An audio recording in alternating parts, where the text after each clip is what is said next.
Apakah kalian menyadari bahwa lingkungan sekitar kalian telah banyak yang berubah? Suhu udara yang tak lagi sejuk, musim kemarau dan musim hujan yang waktunya tidak selalu sama dari tahun ke tahun. Daerah yang tidak biasanya terkena banjir, kini terdampak banjir. Daerah yang dulunya banyak air, kini kekeringan. Perubahan lingkungan yang kalian rasakan saat ini adalah gejala yang menunjukkan bahwa bumi ini sedang tidak baik-baik saja. Apa yang menyebabkannya? Bagaimana proses perubahannya hingga kita semua merasakan dampaknya sekarang? Perubahan lingkungan merujuk pada transformasi atau modifikasi yang terjadi pada komponen-komponen lingkungan, baik secara alami maupun akibat aktivitas manusia. Perubahan ini dapat mencakup perubahan dalam aspek fisik, kimia, dan biologis. Perubahan lingkungan dapat terjadi mulai dari skala lokal hingga global, serta dapat mempengaruhi ekosistem, kualitas sumber daya alam, dan kesejahteraan manusia. Faktor yang dapat mempengaruhi perubahan lingkungan ada dua. Yang pertama, faktor alami, dan yang kedua, faktor manusia. Faktor alami meliputi yang pertama, perubahan iklim. Yang kedua, erosi dan sedimentasi. Yang ketiga, bencana alam. Sedangkan faktor yang disebabkan oleh manusia adalah yang pertama, urbanisasi. Yang kedua, industri. Yang ketiga, pertanian. Yang keempat, pencemaran udara, air, dan tanah. Namun, yang akan kita bahas pada kesempatan kali ini adalah faktor perubahan lingkungan yang disebabkan oleh aktivitas manusia, yaitu pengaruh wisata terhadap pencemaran air. Pariwisata adalah salah satu cara manusia untuk memanfaatkan sumber daya alam. Apabila dikelola dengan baik, pariwisata dapat berdampak positif dan bermanfaat bagi masyarakat. Sebaliknya, jika dikelola dengan tidak baik, dapat berdampak negatif serta merusak dan mencemarkan lingkungan yang dimana nantinya akan merugikan masyarakat.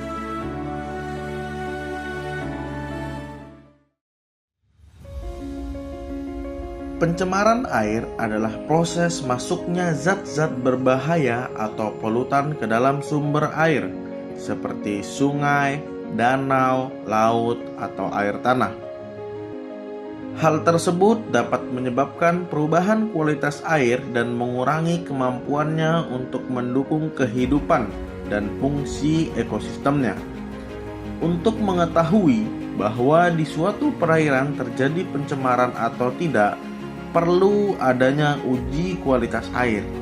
Uji kualitas air ada banyak macamnya. Salah satu contohnya adalah uji biotilik. Biotilik adalah uji yang memanfaatkan makroinvertebrata sebagai bioindikator.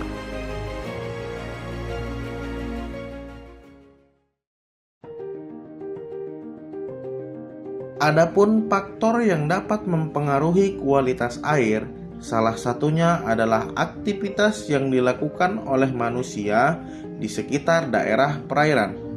Terlebih lagi di daerah perairan yang dimanfaatkan sebagai tempat wisata, yang dimana di dalamnya terdapat berbagai macam aktivitas manusia seperti mandi, piknik, camping, masak-masak, dan masih banyak lagi aktivitas lainnya. Aktivitas tersebut dapat berdampak negatif bagi suatu perairan apabila tidak dikelola dengan baik. Di suatu sungai wisata di daerah Yogyakarta, yakni Sungai Wisata Ledok Sambi, sudah dilakukan uji kualitas air dengan menggunakan metode biotilik. Biotilik adalah metode untuk mengetahui kualitas air sungai dengan menggunakan indikator makroinvertebrata. Adapun parameter yang digunakan dalam metode biotilik ini adalah keragaman jenis famili, keragaman jenis EPT, indeks biotilik, dan persentase kelimpahan EPT. Selain itu, ada beberapa indikator pendukung seperti pengukuran pH, TDS, dan DO. EPT adalah singkatan dari Epemeroptera, Plecoptera, dan Trichoptera. Ketiga kelompok makroinvertebrata ini digunakan sebagai bioindikator untuk menilai kualitas air. EPT digunakan sebagai bioindikator karena larva dari EPT ini cenderung hanya dapat bertahan hidup di air yang bersih, dan juga mereka sensitif terhadap perubahan lingkungan. Adapun langkah-langkah untuk melakukan uji biotilik adalah yang pertama, mempersiapkan alat dan bahan. Alat yang digunakan dalam uji biotilik ini adalah yang pertama serok, nampan plastik, cetakan es batu, sendok, kaca pembesar, kamera, pulpen, dan kuas. Serta untuk melakukan pengukuran parameter pendukung digunakan pH meter, DO meter, dan TDS meter. Pun bahan yang digunakan adalah kertas untuk tabel biotilik. Yang kedua, menentukan lokasi sungai yang akan diperiksa serta menentukan titik-titik pengambilan sampel. Pengambilan sampel dibagi menjadi 3 stasiun.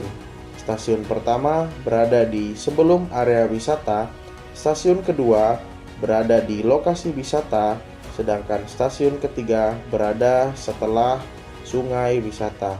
Masing-masing stasiun dibagi menjadi 3 titik. Jarak antar stasiun 150 meter, sedangkan jarak antar titik 50 meter.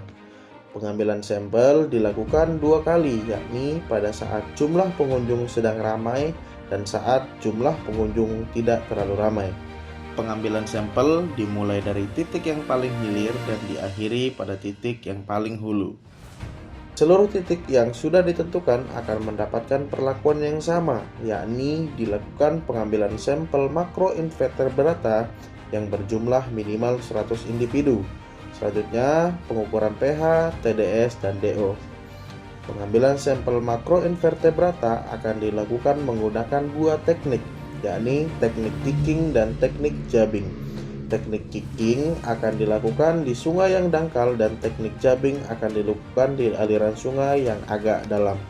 Yang ketiga, setelah melakukan pengambilan sampel makroinvertebrata yang masuk ke dalam serok kemudian disortasi lalu dipindahkan ke dalam nampan yang sudah disediakan. Yang keempat, makroinvertebrata yang ada di dalam nampan dipindahkan ke dalam bilik-bilik yang sudah disediakan. Yang kelima, mengidentifikasi makroinvertebrata yang ada di dalam bilik serta dicatat dan diskoring pada tabel biotilik. Yang keenam, dilakukan penghitungan keragaman jenis famili, keragaman jenis EPT, persentase kelimpahan EPT, dan indeks biotilik. Dari uji biotilik yang sudah dilakukan, didapati hasil pada pengamatan pertama, stasiun 1 masih menjadi stasiun dengan kualitas air paling baik. Dengan hasil uji yang didapatkan, keanekaragaman jenis famili 11, keanekaragaman jenis EPT 4, persentase kelimpahan EPT 44%, dan indeks biotilik 3,1. Dengan rata-rata skor yang didapatkan 3,25, yang berarti kualitas air tidak tercemar. Sedangkan kualitas air yang paling tidak baik adalah stasiun 2 dengan hasil uji yang didapatkan keanekaragaman jenis famili 10, keanekaragaman jenis EPT 3, dan persentase kelimpahan EPT 15%, indeks biotilik 2,0. Dengan rata-rata skor yang didapatkan 2,5 yang berarti kualitas air pada stasiun 2 tercemar sedang. Pada pengamatan kedua, stasiun 1 masih menjadi stasiun dengan kualitas air paling baik dan disusul oleh stasiun 3 yang mengalami kenaikan yang lumayan signifikan dengan rata-rata nilai yang didapatkan kedua stasiun ini sama, yakni 3,25 dengan predikat tidak tercemar. Namun pada stasiun 3 terjadi penurunan sedikit di bagian keanekaragaman jenis famili, yakni dari 12 menjadi 10. Yang dimana hal tersebut diduga diakibatkan karena terjadi aktivitas berlebih manusia di sana, yakni pembangunan dan pembabatan rumput yang ada di pinggir sungai. Pada pengamatan kedua, stasiun 2 masih menjadi stasiun dengan kualitas air yang paling tidak baik, namun ada peningkatan yang terjadi, yakni pada bagian keanekaragaman jenis EPT dari 3 menjadi 4, persentase kelimpahan EPT dari 15% menjadi 22,77%, dan indeks biotilik dari 2,0 menjadi 2,91, serta rata-rata skor yang tadinya 2,5 naik menjadi 2,75, yang berarti dari tercemar sedang naik ke tercemar ringan. Sedangkan hasil pengukuran parameter pendukung menunjukkan bahwa rata-rata hasil yang didapatkan masih dalam keadaan normal, yakni pH di angka 7,54, TDS di angka 150,3 ppm, dan DO di angka 6,7 mg per liter. Adapun kesimpulan dari penelitian yang sudah dilakukan adalah aktivitas pariwisata berpengaruh terhadap kualitas air. Hal tersebut dapat dilihat dari hasil penelitian yang sudah dilakukan. Pencemaran tertinggi dalam 2 kali pengamatan terdapat pada Stasiun 2, yang dimana Stasiun 2 adalah pusat kegiatan pariwisata.